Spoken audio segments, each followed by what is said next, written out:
देखा, अविचल हृदय भगति कई रेखा। शंकर जी के नियम और प्रेम को देख करके राघव जी प्रकट हुए। प्रगटे राम कृतज्ञ कृपाला, राम जी प्रकट हुए।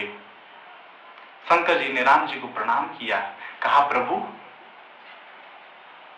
सेवक के सदन में आपका आगमन ये तो मंगल का मूल है। और राम जी के साथ गोस्वामी जी ने एक अच्छा विशेषण जोड़ा है, कृतज्ञ। कृतज्ञ का मतलब समझते हैं आप लोग? हमारे एक अनन्य प्रिय एक संत जी थे जो कृतज्ञ और कृतज्ञ का बड़ा सुंदर अर्थ बताते थे।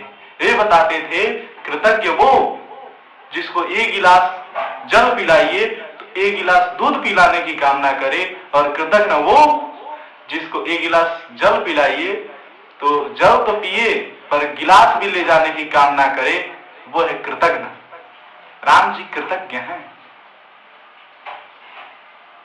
भगवान श्री शिव जी ने राम जी से कभी शिकायत नहीं की कि प्रभु आपके कारण मेरी पत्नी की मृत्यु हो गई, आपके इस लीला को देख करके मेरी पत्नी को मोह हो गया।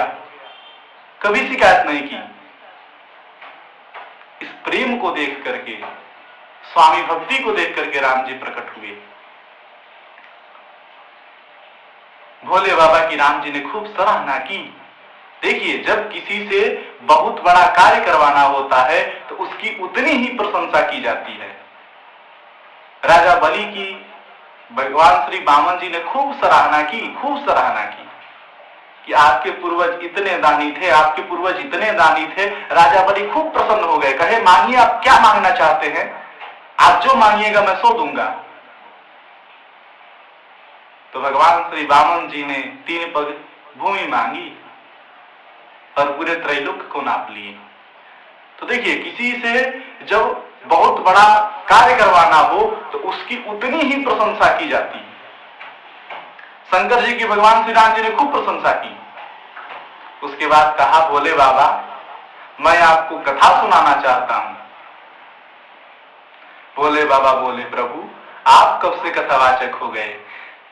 तो प्रभु बोले, मैं तो जन्मे से कथावाचक हूं बाबा। मेरा जब जन्म हुआ वह प्रकट कृपाला दीन दयाला, कई कथा सुनाई माँ तो बुझाई। मैंने जन्म लेते ही कथा सुनाया है माता जी को, तो मैं तो जन्मे से कथावाचक हूँ। शंकर जी बोले, प्रभु कथावाचक जी कथा सुनाइए। किसकी कथा सुनाएंगे? कहे, अति पुनीत गिरजा कई करनी, बिस्तर सहित कृपा निधि बरनी।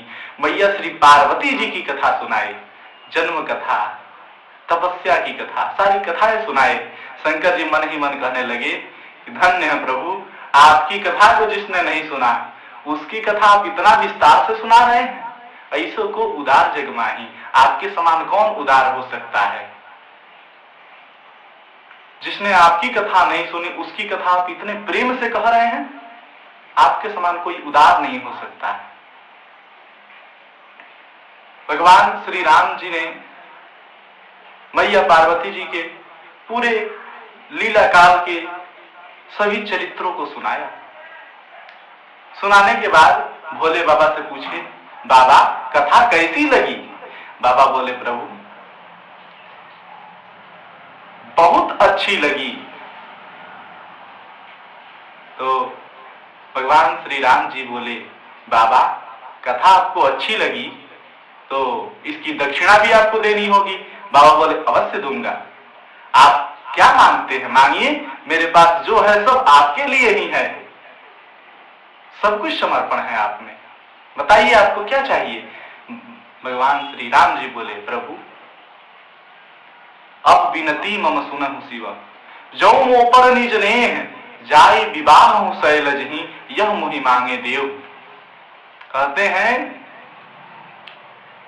कि अब विनती मम सुनहु शिव, आप मेरी विनती सुनिए।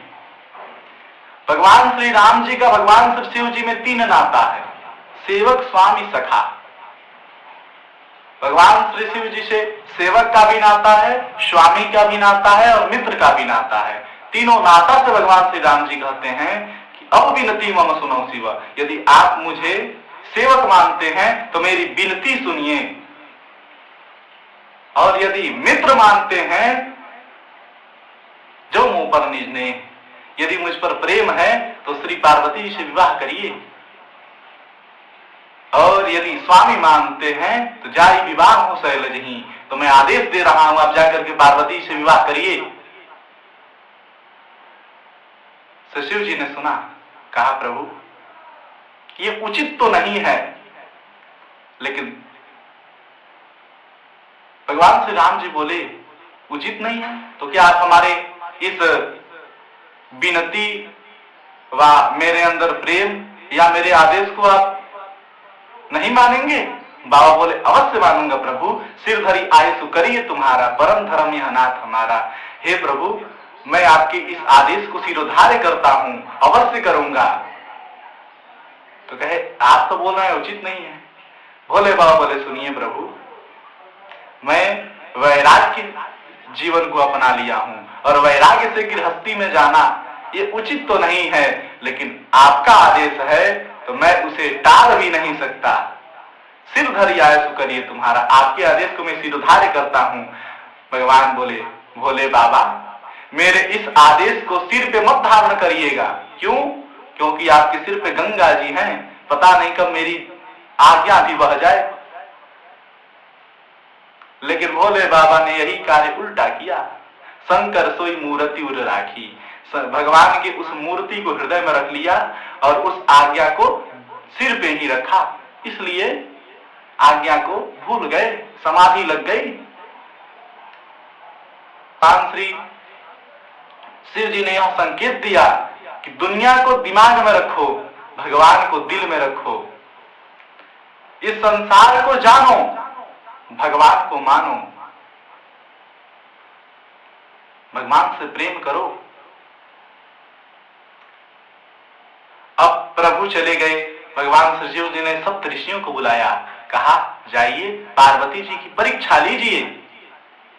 सप्त ऋषि लोग गए परीक्षा लेने के लिए, और मैया श्री पार्वती जी की बहुत प्रकार से परीक्षा लिए, लेकिन मैया श्री पार्वती जी उस परीक्षा में सफल हो गईं। कहती हैं, जन्म कोटि लगी अगर हमारी, बरव शंभु न तरहु कुंवारी।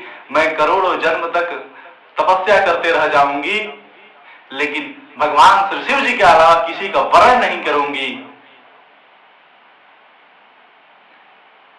मैं किसी का वरण नहीं कर सकती। महादेव अवगुण भवना, विष्णु सकल गुण धाम, जिनके मन रम जाहि सन ते ही सन काम। मानती हूं कि भगवान श्री विष्णु जी समस्त गुणों के धाम हैं, लेकिन मेरा मन तो शिव जी में रम गया है और मुझे उन्हीं से काम है। मैं भगवान श्री शिव जी के अलावा किसी का वर्ण नहीं कर सकती। इस प्रेम को देखा सप्त ऋषियों ने, भगवान श्री शिव जी के पास आए और श्री पार्वती जी की सारी कथाएं सुना दी। भोले बाबा से किसी ने पूछा कि बाबा, आपको राम जी के वचनों पे विश्वास नहीं है? उन्होंने कहा विवाह करने के लिए, तो आपने परीक्षा ली। बाबा बोले सुनो, भगवान के वचनों पे तो मुझे पूर्ण विश्वास है, लेकिन ये जो पार्वती जी हैं, ये सती तन में थी, तब इन्होंने हमारे स्वामी की परीक्षा ली। मैंने लाख समझाया लेकिन ये नहीं मानी। हमारे स्वामी की परीक्षा ली, तभी इनको विश्वास हुआ कि वे भगवान हैं।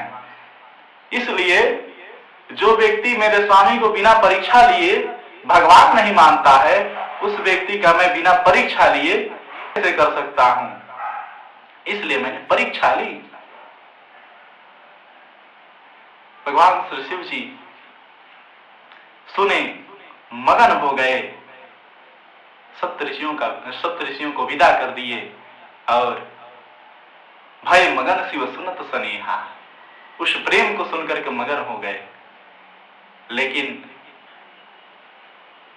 भगवान श्री शिव जी ने अपने मन को धैर्य धारण कराया और मन स्थिर करी तब शंभु सुजाना, लगे करन रघुनायक ध्याना। मन को स्थिर करके और भगवान श्री राम जी का ध्यान करने लगे। देखिए, भगवान श्री शिव जी पहले भी जब दुख था तब भी भगवान का ध्यान करते थे, आज सुख है तब भी भगवान का ध्यान करते हैं। ये है विशेषता। देखिए, हमें जब सुख मिलता है तब भगवान को हम भूल जाते हैं, और जब दुख मिलता है तो भगवान की याद आती है।